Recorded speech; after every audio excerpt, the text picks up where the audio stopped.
What up, YouTube? Just want to talk a little bit about vicious Vic Ortiz because he's been making some waves lately. I'm sure most people here already know that Vic Ortiz was actually arrested over the weekend. He just got into some stupid shit, but this isn't even really about that. I mean, that is part of it. That kind of plays into what I'm talking about. I mean, it also has to do with some other things that Vic Ortiz has said. He's talked a lot of shit about Mayweather, and I'm not a Mayweather fan. I want to start out by saying that I am not a Mayweather fan. Never liked Mayweather. I was really hoping that Pacquiao would, take him out. Didn't happen. What's done is done. Got to move on. Can't be, slowing down fights, trying to justify who won and whatever. I personally don't think that Pacquiao won the fight. Could his shoulder been injured? Yeah, it could have been, but I just think it's more of an excuse. And I'm a Pacquiao fan, just being real, but I don't sugarcoat for my own fighters. But anyways, that's besides the topic. Vic Ortiz, he's been talking shit about Mayweather, about the Berto fight.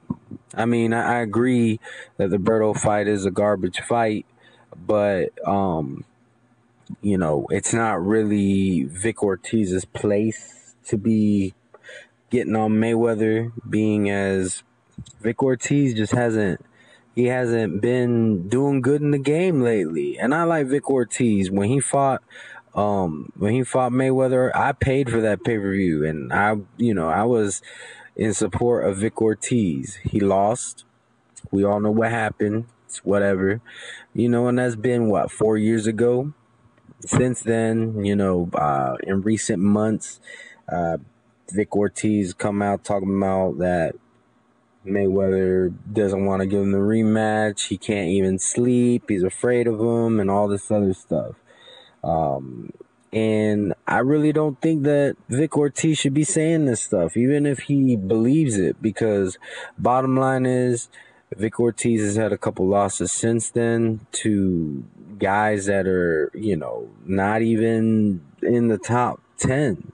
He lost to Collazo by knockout in the second round. So, I mean, I really don't think he has any place to talk. I do think that he has, I think he has the tools. I really do. I think it's a point of applying himself.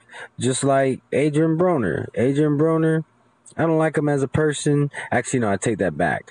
If you watch Broner act like himself, he's actually a really cool guy. But when he tries to be a celebrity and try to be something that he's not, that's when I don't like him.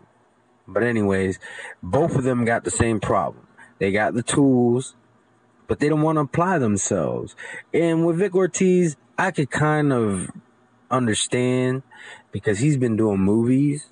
He's not just trying to act like a celebrity. To an extent, he is a celebrity. I mean, he was in The Expendables. I heard he was in Southpaw. Haven't seen it. I know that he's doing acting. I mean, that's the bottom line. He's doing acting as well. And I do think that a fighter can do both, but you have to be well grounded in your boxing game in order for you to take on other ventures and be successful at both. I think that he he's doing all right for himself in the movie game and the boxing game, not so much. But yeah, I mean, Vic Ortiz, I like him. I just think he's in the wrong direction at this point. I do think that he kind of needs to make a decision whether or not he's going to continue boxing. If he is going to continue boxing, I think he needs to kind of put the acting on the back burner for a little bit. I mean, unless he's just gonna do like little cameos here and there, nothing wrong with that. But I would say the acting needs to be put on the back burner just because his fight game is not where it needs to be. If he's going to retire from boxing, then just do movies. I don't think there's anything wrong with that. I mean, the boxing, if you don't feel that it's in you anymore, it's not something that interests you anymore, that's cool. Visions change. But that's what I think. I mean, I like him. He reminds me a lot of a relative of mine, or actually, his career reminds me of a situation I had with a relative of mine, I should say.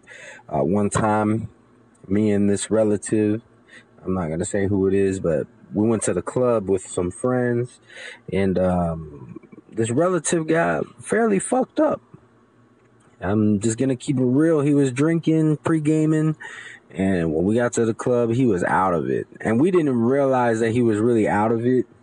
He kind of talks crazy anyways, so he was talking crazy that night. We just figured he was being himself. And then, long story short, we all got hungry, went to the pizzeria across the street from the club, and he goes and he orders his pizza. And after he places his order, he turns around, unzips his pants, and starts pissing right on the floor. That's when I knew that he was fucked up. So I walked him out because the guy at the register was threatening to call the police. So I took him outside. My friends, they waited for the pizza. When the pizza was ready, they brought it outside, and we left. And at that point, my brother had two choices. He could either stay and make a fool out of himself, or we could take him home. Vic Ortiz is in a very similar place right now. He could either stay in boxing and make a fool out of himself, or he could take it. He really could take it serious, kind of put the acting on the back burner, kind of get himself up to snuff, and then maybe come back to the acting later. Or he could just retire from boxing, go into acting, and there ain't nothing wrong with that either. I think people will respect him more for that. But anyways, that is my current thoughts on vicious Vic Ortiz at this time. I think he's a good boxer, but I think that he's lacking the motivation, and I just think that he may want to consider retiring from boxing. But anyways, you let me know what you think. Whether it be positive or negative or whatever. I don't knock people for having their own opinion. If you don't like Vic Ortiz at all, that's fine. You don't have to agree with everything. All I ask is, that you respect me and other people's opinions. But as always, y'all have a wonderful day.